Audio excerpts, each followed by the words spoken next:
Here we are, looking out the window of a tour bus at the sights of Rome. Occasionally the bus will stop, and the tour director will take us through some of the major attractions. We will see Rome, but we won't experience the Rome Rick Steves takes us to in his books and videos.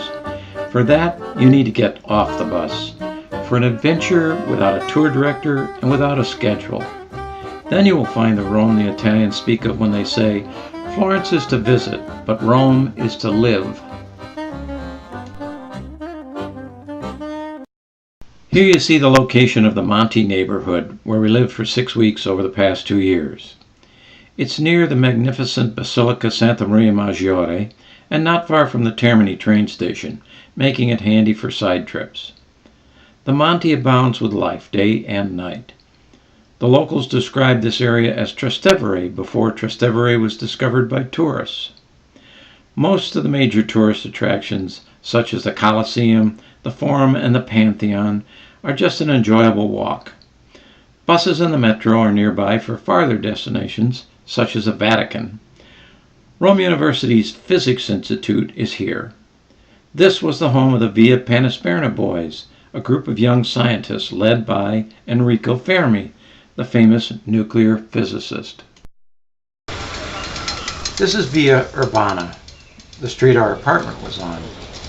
As you can see, the mix is mostly Italians going about their daily routine. There are several local markets and stores for your every need, from kitchen utensils to computers, an important plus when you're off the bus.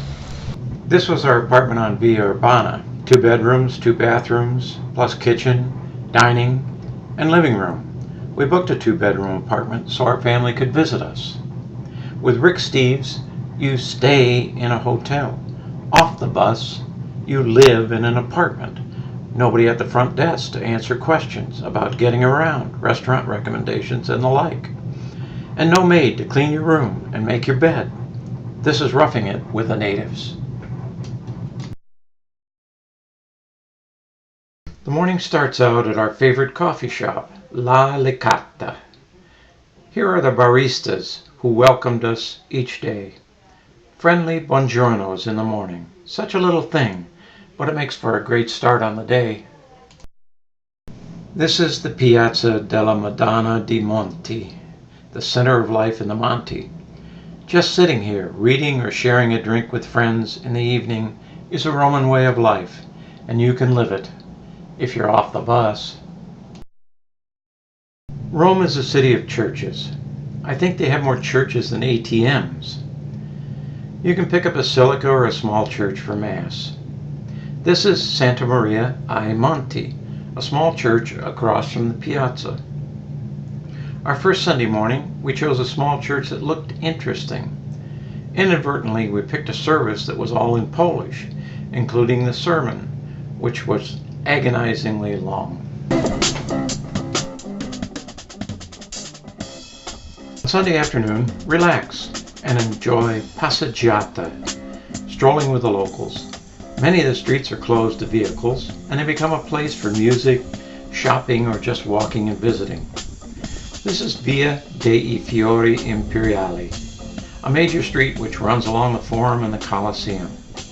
Just down the street, you can see the Colosseum. There aren't many people here right now because it's early in the morning. Later, it will be crowded. Just coming into view is the remnants of Trajan's Market, the world's oldest shopping mall. Attached to Trajan's Market is the Museum of the Imperia Fora, a wonderful museum you will not likely see unless you're off the bus.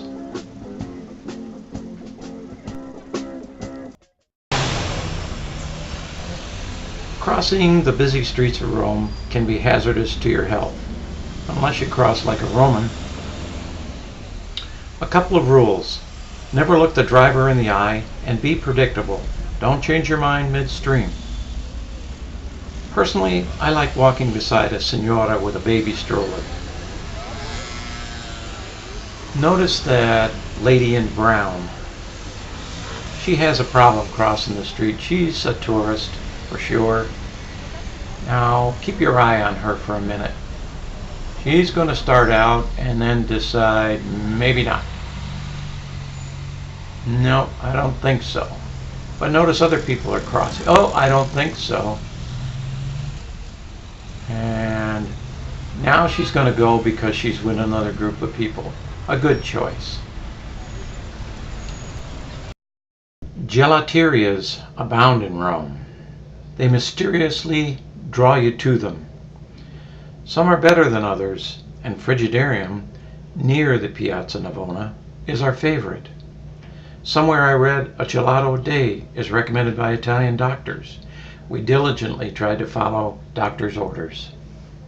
Off the bus means coming and going on your schedule, but it also means getting around on your own, either by walking, taxi, bus, or metro. Taking the bus or the metro can be a pleasant or harrowing experience. During rush hours, you can get packed in so close that getting off at your stop can be a chore. Always watch your purse or wallet when it's so crowded. When it's not crowded, the bus gives you a view of life in various neighborhoods, and often a chance to talk with other passengers, locals or tourists, almost always in English. The Campo dei Fiori market is popular with tourists, and for good reason. It's a fun market with everything Italian to eat. In the evening, when all the booths are taken down, it's a delightful place to have a glass of wine at one of the outdoor restaurants and people watch. There are lots of good restaurants in Rome, but for a different experience, go food shopping and prepare a meal in your apartment. Local grocery stores and meat markets will have what you need, but for a real Italian experience, try shopping with the locals at the Testaccio market, shown here, or the smaller Campagna Amica market. These are farmers markets where the locals buy vegetables, fruits, meats, cheeses, fresh pasta, and some items you've never heard of. For the serious Epicurean, take a cooking class with a teacher who will take you to one of these markets. There are a number of good restaurants in the Monte. This is I Tre Scalini, a favorite with its young crowd and chalkboard listing of inexpensive wines, beers, and small dishes.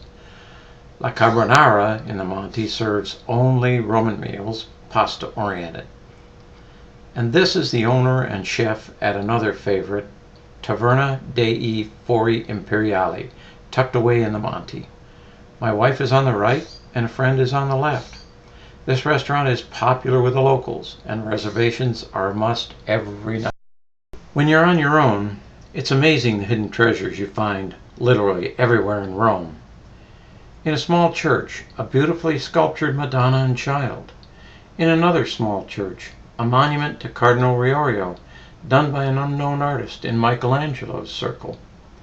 And if you make time to visit the Basilica di San Pietro in Vincoli in the Monte, you will see Michelangelo's statue of David and this shrine housing St. Peter's chains.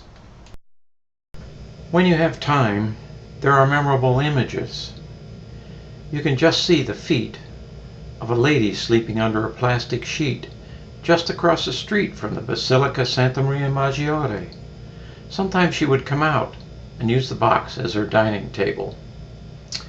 And this is a small piece of the beautiful and not to be missed Vatican Gardens. His Holiness Benedict XVI, Pope Emeritus, lives here on the grounds with his cats.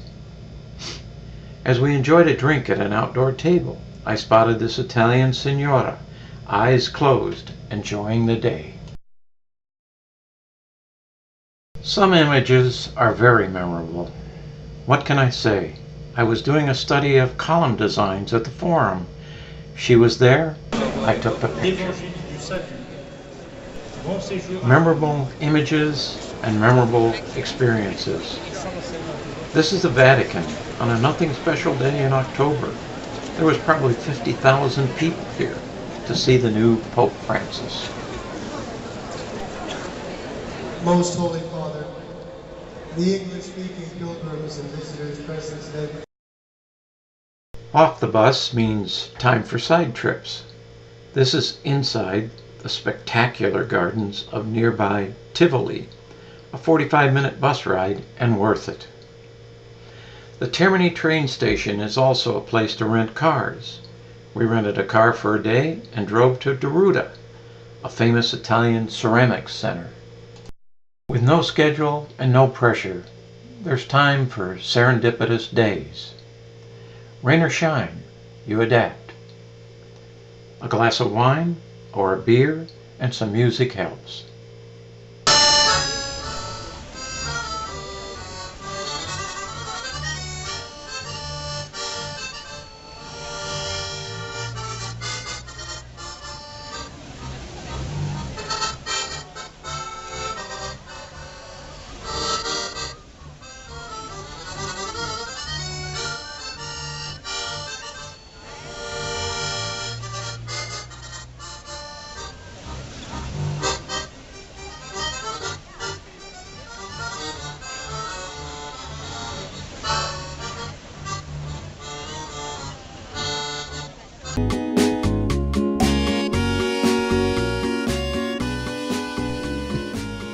We love Rome off the bus.